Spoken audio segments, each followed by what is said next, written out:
ये तो खुद सेट करना जानती है। महिलाएं सब सेट करना जानती हैं। हाँ, इसकी हुई नहीं अभी तक। मुझे एक बात समझ नहीं आती, माइक वाला आता है, हमारा माइक सेट करता है, टेंशन आप लोगों को क्यों हो जाती है?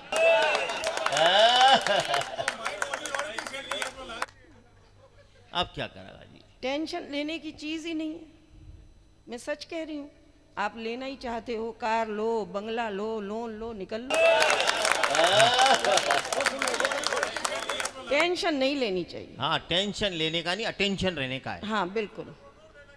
और एक बात तो जरूर कहूंगी घनश्याम जी, एक बात तो माननी पड़ेगी, ये पहला कवि सम्मेलन देखा कि लोग कुर्सियां लेकर आगे चले आए। एक बार आप लोगों के लिए हम लोग ताली बजाएंगे। इस सुनने के प्रेम को मैं नहीं, भाई दूर से सही दिख नहीं रहा था इसलिए बात। ना या न माने ना ये समझे, समझदारी की बात मैं ही करूंगी। यो सारे ना दूर का चश्मा घर छोड़ आए तो मन ने देखने खातिर आ गया।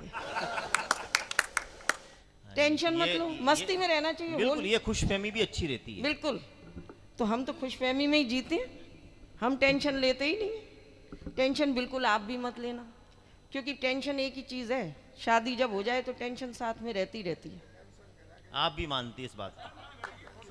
बस टेंशन घरे गई ना, हाँ। तो फिर हंस लो, हंसी रहे। फिर हंस लो। अब देखो होली का दिन, और टेंशन कैसे देते हैं ये पति, बड़े कर रहे थे ये पत्नी बेलन उठाती। आप सब भी गवाह हो, अगर मेरे देश की पत्नी बेलन उठाती तो क्या सीता मैया राम के साथ वनवास जाती? बढ़िया बढ़िया, अच्छा अच्छा। अगर मेरे देश की पत्नी बेलन उठाती तो क्या उर्मिला लक्ष्मण का इंतजार करती, पीछे रुक जाती?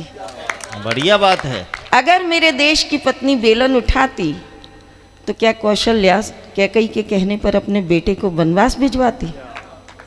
अगर मेरे देश की पत्नी अम्मा बेलन उठाती तो आप सब गवाह हो, क्या पन्ना धाय अपने बेटे को शैया पर सुलाती?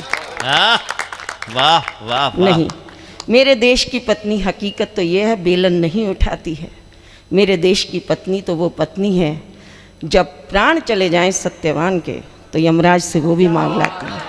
वाह वाह वाह वाह, बहुत खूब बहुत खूब। हास्य की बहुत बातें होंगी, लेकिन जब राम की बात हो रही थी तो मैंने राम पर बड़ी कविता भी लिखी, लेकिन एक 4 पंक्तियां जो मन में आई वो जरूर सुन लीजिए। सुनाइए, फिर सुनाइए। अपने नहीं, आप कविता सुनने वाले लोग हैं आप। मस्ती में, बिल्कुल आप कविता ही सुनने वाले हैं। हाँ।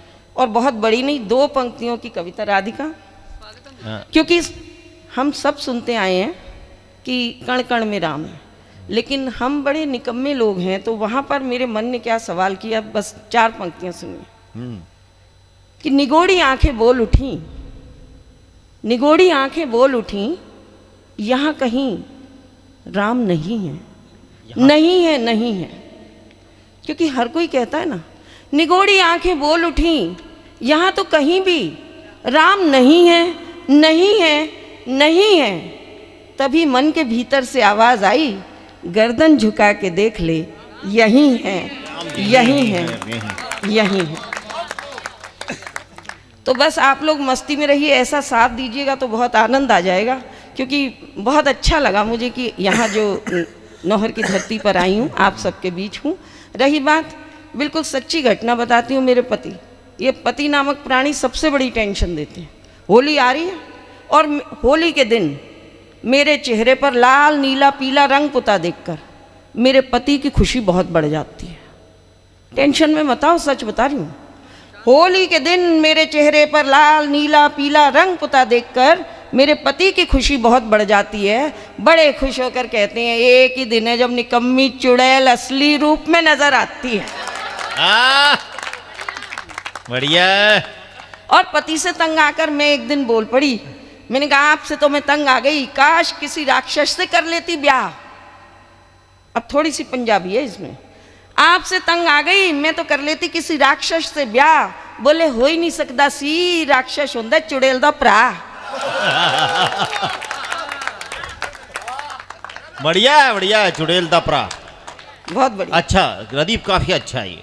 और मैंने कहा, मैं होली पर जब जाती हूँ तो मेरे पति बोले देख तू कितने भी कवि सम्मेलन कर, पर होली वाले दिन कविता खेलने मत जाया कर। मैं सुन के बड़ी खुश हुई कि शायद मेरे साथ होली खेलनी होगी। तो मैंने बड़े मन से कहा क्यों? बोले देख, होली वाले दिन तू कवि सम्मेलन में मत जाया कर। मैंने कहा क्यों? बोले देख, तू तो चली जाती है पर आफत मेरी आ जाती है। मैंने कहा मतलब?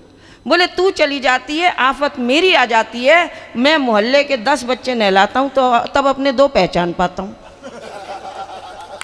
मैंने कहा कोई बात नहीं, इस बार जब मैं कवि सम्मेलन में जाऊंगी, थोड़े पैसे कमाऊंगी, तो एक काम कर देती हूँ, आपकी आफत कम कर देती हूँ। मैं अपनी ननदिया को 2-4 दिन बुला लेती हूँ और मैं उसे बड़े प्यार से बुलाऊंगी और होली पे बहुत लिफाफे मिलेंगे, एक साड़ी उसे भी दिलवाऊंगी। पति बोले एक काम कर, तू 2 की जगह 4 कवि सम्मेलन पढ़ और बहनी बुलानी है तो मेरी छोड़ अपनी बुला दे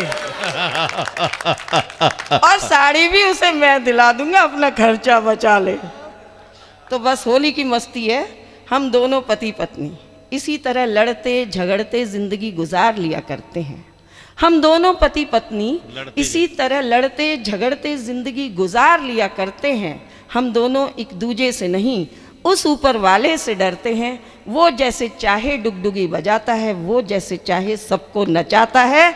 सिर्फ और सिर्फ उसी के हंसाने से हंसी है ये दुनिया, वरना इस दुनिया में कौन है जो दूसरों को हंसाता है। वाह वाह वाह वाह वाह वाह वाह, बढ़िया बात है। रही बात, घनश्याम जी ने आयोजन करा रखा है तो उनके लिए 2 पंक्तियां कि जो लोग हंसते और हंसाते हैं, जो लोग हंसते और हंसाते हैं, वो मरने के बाद स्वर्ग नहीं जाते हैं। जो लोग हंसते और हंसाते हैं, वो मरने के बाद स्वर्ग नहीं जाते हैं, क्योंकि वो लोग तो जहां बसते हैं उसी जगह को स्वर्ग बनाते हैं। वाह वाह वाह वाह वाह वाह। और बड़ी बड़ी बात कर रहे थे, कोरोना से हिंदुस्तान बच गया, कह रहे थे सारे कवि, कह रहे थे कोरोना से हिंदुस्तान बच गया। राधिका, कोरोना से हिंदुस्तान बच गया, हकीकत बता सकता है कोई कोरोना से हिंदुस्तान क्यों बचा? कोरोना से बचने में आप मर्दों की कोई भी भागीदारी नहीं है, सारी भागीदारी हम औरतों की है। आप तो न्यूज़ चैनल लगा के बैठे रहते थे टेंशन में, ये हम महिलाएं ही थी कि समोसे खाओ कचौड़ी खाओ, कुछ नहीं होने वाला है, कोई टेंशन मत लो। तो सच कह रही हूँ, मेरे सरदार जी भी कोरोना का टाइम और न्यूज़ चैनल लगा के बैठ जाते थे। जब मैं पकोड़े बना के ले गई, मनुष्य चेहरा बना के बैठे। मैं कहा की होया? बोले देख अमेरिका जितने मर गए। मैं क्या दफ़ा करो, पकोड़े खाओ। अगले दिन मैंने छोले भटूरे बनाए, अंदर गई फिर टेंशन में बैठे। मैं कहा की होया? देख जर्मनी विच भी बहुत फैल गया। मैं कहा दफ़ा करो, आप छोले भटूरे खाओ। तीसरे दिन जलेबी बनाई, वहाँ फिर टेंशन में। मैंने बच्चों को बुलाया, मैंने कहा ये टीवी बंद कर दो। मेरे पति बोले फिर मैं की देखा?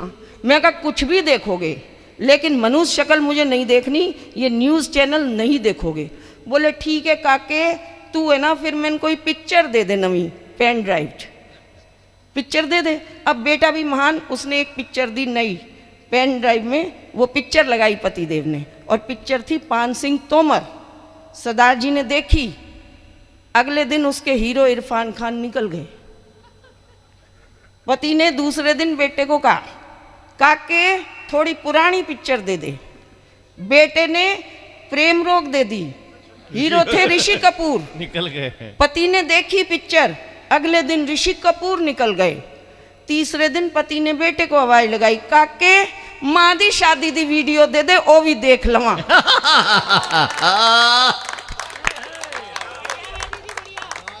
बढ़िया है। सच कह रही हूँ, और हास्य के लिए कहीं नहीं जाना पड़ता, सिर्फ आप अपना, मैं सच कह रही हूँ, हमें बचपन से स्कूल में पढ़ाया गया समकोण, अधिक कोण, न्यून कोण, मंच बचपन से पढ़ते आए, समकोण, अधिक कोण, न्यून कोण, लेकिन जिंदगी में जो काम आया वो कभी नहीं पढ़ाया गया, वो था दृष्टिकोण।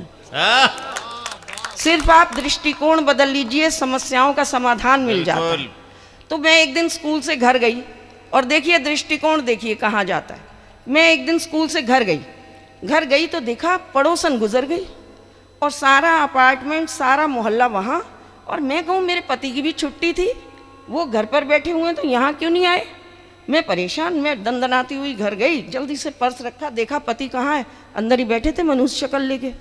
तो मेरी कविता जागी। मैं घर गई तो देखा पड़ोसन गुजर गई, सारा अपार्टमेंट वहाँ, लेकिन मेरे पति नहीं गए। तो मैं अंदर गई, मैंने पर्स रखा और मैं बोली, सर ये सुन लो, काम की बात है। मैंने कहा, पतिदेव घर पर ही बैठे हो मुंह लटकाए, अगले की पत्नी गुजर गई, क्यों नहीं अफसोस कराए। मैंने कहा, पतिदेव घर पर ही बैठे हो मुंह लटकाए, अगले की पत्नी गुजर गई, क्यों नहीं अफसोस कराए। वो मेरी ओर देखकर बोले, तू ही बता किस मुंह से जाऊं, अगले की दूसरी मर गई, मैं एक बार भी नहीं बुलाऊं। अच्छा, हम हिंदुस्तानी टेंशन वैसे बिना बात की लेते हैं। मैं सच कह रही हूँ, अगर अमेरिका में लाइट चली जाए तो पावर हाउस को फ़ोन लगाया जाता है कि लाइट चली गई। जर्मनी में लाइट चली जाए, इलेक्ट्रीशियन को फ़ोन लगाया जाता है। एक हमारा हिंदुस्तान है, लाइट चली जाए, पति बेटे को आवाज़ लगाते, काके देखी साड़ी गई, पड़ोसी दी भी गई। पड़ोसी दी गई मतलब टेंशन फ्री होके बैठ जाओ, कोई टेंशन लेने की ज़रूरत नहीं है, हम तो वो जाने, है ना। तो हमारी टेंशन भी अजीब अजीब है। और रही बात, ये कह रहे थे कि सरदार बेवकूफ़, सरदार नहीं, सबसे ज़्यादा काम सरदार करते हैं। बिल्कुल बिल्कुल नहीं, बिल्कुल सच्ची बात बता रही हूँ। एक पंजाब की घटना सुनो, क्योंकि आप बड़े आनंद से सुन रहे हो तो सुनो। पंजाब की घटना बताती हूँ। पंजाब में मैं गई एक दिन, कवि सम्मेलन था, कोई वहाँ पिंड कहते हैं गाँव को, तो पिंड था। मैं कवि सम्मेलन में गई तो मैंने देखा कि एक सरदार जी गड्ढा खोद रहे थे। ऐसे गड्ढा खोदा उन्होंने, कम से कम 4 फुट का, 2 फुट का कोई गोल गड्ढा, और थोड़ी दूर दूसरे सरदार जी ने उसको भर दिया। एक सरदार जी ने गड्ढा खोदा, दूसरे सरदार जी ने वो मिट्टी उठा के वापस भर दिया। फिर थोड़ी दूर पे फिर गड्ढा खोदा, दूसरे सरदार जी ने फिर भर दिया। आप टेंशन में हो ना, हम भी टेंशन में थे। मैंने पूछ लिया, मैं कहा पाजी एक गड्ढा खोददा है, दूजा मिट्टी भर दिंदा है, ए की हो रहा है। बोले मोदी जी ने कहा है अपना काम रोज करो। मैं कहा क्या मतलब। बोले हम 3 आदमियों की ड्यूटी लगी थी, मेरा काम था गड्ढा खोदना, दूसरे का काम था पेड़ लगाना, तीसरे का काम था गड्ढा भरना, दूजे ने छुट्टी कर ली, असी की करिए, असी अपना काम करके जा रहे हैं। तो हम तो ऐसे ही हैं, मस्त, बिल्कुल टेंशन नहीं लेते। एक और पिंड था, वहाँ पिंड में एक छोटी सी नदी थी, तो वो गांव में लोग नदी से ही पार होकर और फिर जाते थे। तो वहाँ पर जो नेता जी थे, उन्होंने कहा चलो इस बार कुछ विकास कर देते हैं। तो क्या किया उन्होंने, नदी के ऊपर पुल बना दिया कि भाई अब पुल बना दिया है। तो बोले बलजीत जी माइक लेकर जाओ, कैमरामैन को लेकर जाओ और वहाँ से पूछ कर आओ कि पुल बनने से क्या लाभ हुआ। पवार जी सुनो। स्वागत। अब गए, हम गए, मैं गई तो एक सरदार जी बैठे हुए थे खाट पे। मैं कहा सत श्री अकाल। बोले आहो कुड़िए सत श्री अकाल। मैं क्या ए पुल बन गया तुहाडे पिंड विच। बोले आहो बड़ा चंगा पुल बन गया। मैं कहा इस पुल को बनने से लाभ हुआ, इस पुल नूं बनन नाल की लाभ होया। बोले कुड़िए बड़ा लाभ होया है, बड़ा लाभ होया है। मैं कहा दसो साडी जनता नूं दसो। कहंदे आहो बड़ा लाभ होया है। मैं कहा दसो। बोले पहले असी धुप विच नदी पार करदे सी, हुण पुल दी छाया विच नदी पार कर लैंदे।